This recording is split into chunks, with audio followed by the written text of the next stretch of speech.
Здравствуйте, дорогие друзья! Вы на канале Балуем Животики. И сегодня вашему вниманию я хочу предложить очень вкусный и очень простой в приготовлении пирог. Сегодня будем готовить мясной пирог по очень простому рецепту. Для приготовления нам понадобится полкилограмма фарша. Фарш у меня свино-говяжий. Можно брать абсолютно любой. Можно взять куриный, свиной, тот, который вы предпочитаете.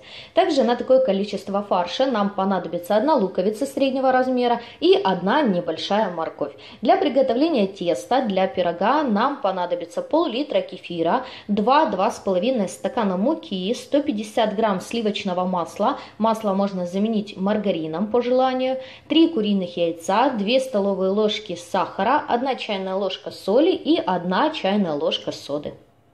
Первым делом мы подготовим фарш и зажарку. Можно, конечно, приготовить без зажарки, но с зажаркой будет гораздо вкуснее. Мелко нарежем лук.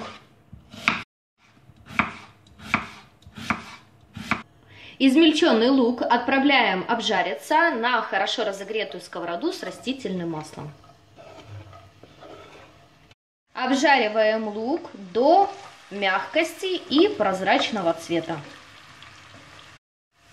Как только наш лук стал мягким и полупрозрачным, отправляем к луку обжариваться фарш.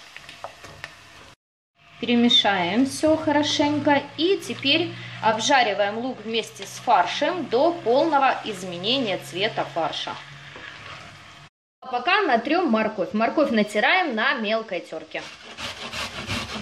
Как только фарш полностью изменил свой цвет, отправляем натертую морковь. Перемешиваем и жарим еще некоторое время, приблизительно 5 минут на огне ниже среднего. В конце приготовления фарш необходимо посолить. Фарш готов, отключаем огонь. Теперь займемся приготовлением теста. Тесто у нас будет жидкое, поэтому готовится очень элементарно и просто. 3 куриных яйца необходимо взбить венчиком. Можно это сделать миксером, с сахаром и солью.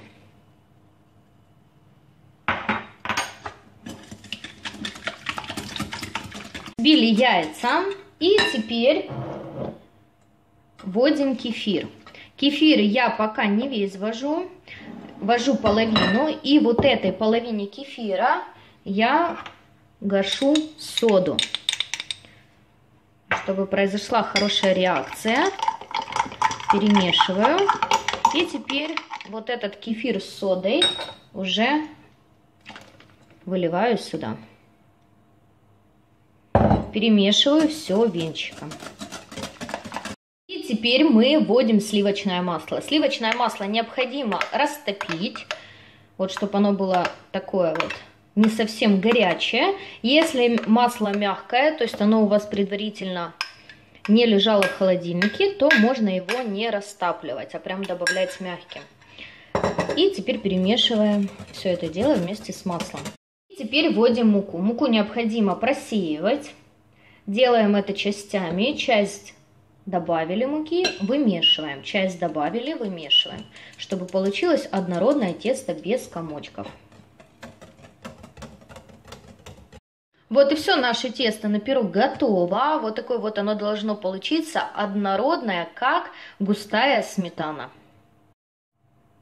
Оставляем тесто на рабочей поверхности на 10-15 минут. Через 10 минут включаем духовку на разогрев и берем форму, в которой будем готовить пирог. Я буду готовить в разъемной форме, дно застилаю пергаментной бумагой и бока теперь смазываю небольшим количеством растительного масла. В форму выливаем половину нашего теста. Распределяем тесто по форме. И теперь на тесто выкладываем фарш.